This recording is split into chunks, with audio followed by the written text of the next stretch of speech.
পরে হলো গড়িয়া, মেঘনাথ হলো মারিয়া। তাহলে যে মেঘনাথ চোর করে, যে মেঘনাথ চোর করে, আর সেই মেঘনাথের নাম কোন হিসেবে চেক উঠলো, আমরা কোন হিসেবে তাকে বিশ্বাস করবো? করাই।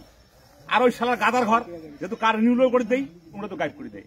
প্রথম কার্ড বানিয়ে আনলাম, কার্ড সবে ঠিক।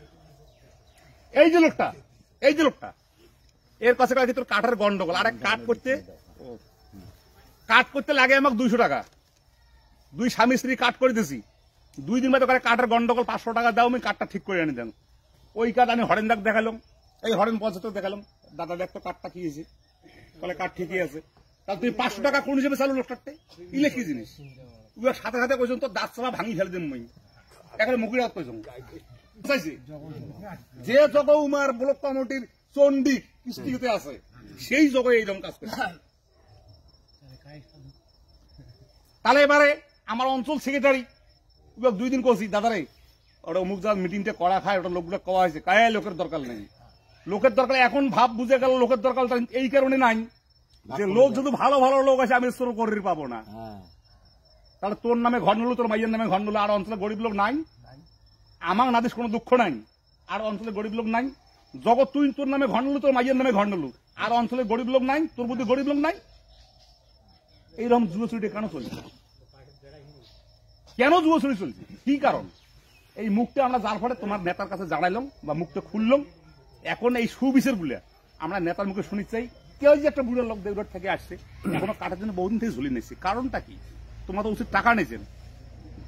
এই যে গিরিদের সংকট, ওকে ডকুমেন্ট জমা দিই 7 দিন পরে পাকাছি, 8 দিনকে দিন করছে, দাদা রে কাট দিলে কি হবে?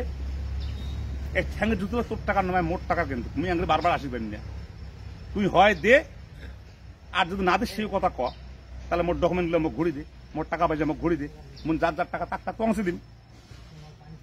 এলা মোক কি কয়, বলে গাড়ি খান বিলে মোট 900 টাকার খরচা। তাহলে তুই একটা হাইস চেয়ারম্যান, তোর যদি 900 টাকার খরচা, তুই ওইটা তোর খরচা ধরিস। আমরা যেগুলো লোক ঘুরি বেড়াই বাড়ি, আমার খরচা কত হইতে পারে? তোর খরচা তুই বুঝলু, আমার খরচা কত হইতে পারে? আমরা যে 150 খান 200 খান একটা 200টা লোকের বাড়ি বেড়াছি, আমার কয়দিন গেছে, আমার কাজের ক্ষতি কত হয়েছে? কার কথায় গেছি? তোমার গুলোর কথায়। এখন তোমরা গুলো না গেছেন চাঁদার আর বাদার, যেটা টাকা সেটা তোমরা, যেটা টাকা নাই সেটা তোমরা নাই। এগুলো কি রাজনীতি? কি ইলে কি রাজনীতি? ইলে তো আমি করি দুর্নীতি। তাইও বেশি কিছু না কই, ভালো নেতা আছে, কথা তো পেটের ভিতরে দুঃখ তো মেলায় আছে, দুঃখ মেলা আছে, কথা সময় মতন কওয়া যাবে। জেলখানা থাকলো, বংশীবদন জেলখানা থাকলো, আমাদের থেকে টাকা তুলি দিলুম, ও সারা সুতোর খা পাইছে দেয় নাই, যেটা থাকিম সেটাই।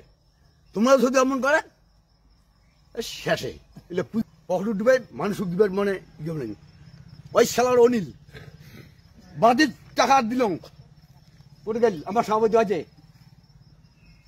অফিসের বলে টাকা না আমার কাজ না হয়, তাড়াতাড়ি বলে 5 টাকা খায় টাকা, মাইকে যদি কালেকশন করে নিয়ে দিলাম টাকা, 2 জন যাই বলে হয়ে যাবে, আজ পর্যন্ত নাই।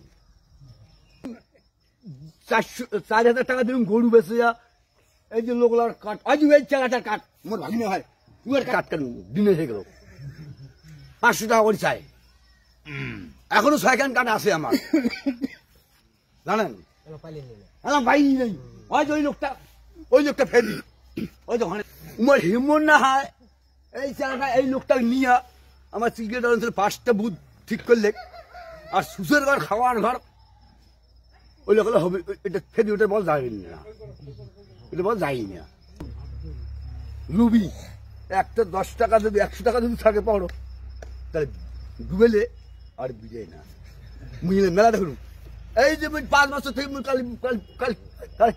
কালীবাড়ি মন্দির অষ্টপ্রহর করো, হ্যাঁ অষ্টপ্রহর করো, যার যার পকেটে টাকা ঢুকে তাই নেয়, শেষ পর্যন্ত দল বিজয় দিবে না, হিট বিজয় নেবে।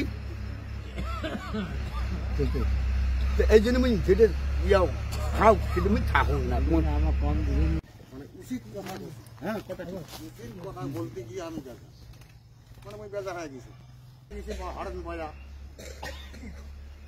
মানে ওই যে ঘরের ব্যাপারটা তুলে ধরলাম, কি রে 1-1টা করে নেতা 2টে করে ঘর কেমন নেন, তাহলে সাধারণ গরিব মানুষ নিয়ে কি হবে? লোকে এই লোকটা নির্দোষ, ওই যে রেল অপরাধ আন্দোলন খেটে বেচারা গেল জেল,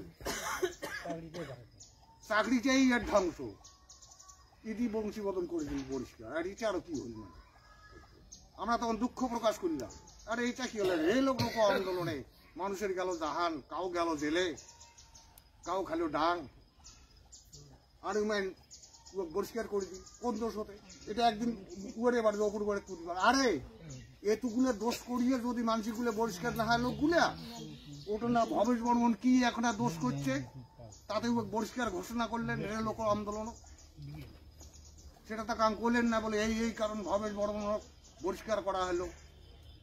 এই যে ভবেশ বর্মনের কথা শুনছে না, সেই ভবেশ বর্মন জেল লোক আন্দোলনে গেছে, জেল 3 মাস খাটিয়ে নির্দোষী, সেও দুঃখ আলাই করবে। আমার বেদনা যখন উমার বেদনাটাও করবে, সবাই শুনবেন, শুনি নিজের বিবেকের সঙ্গে লড়াই করবেন, করিয়া ভাল মন্দ বিচার করিয়া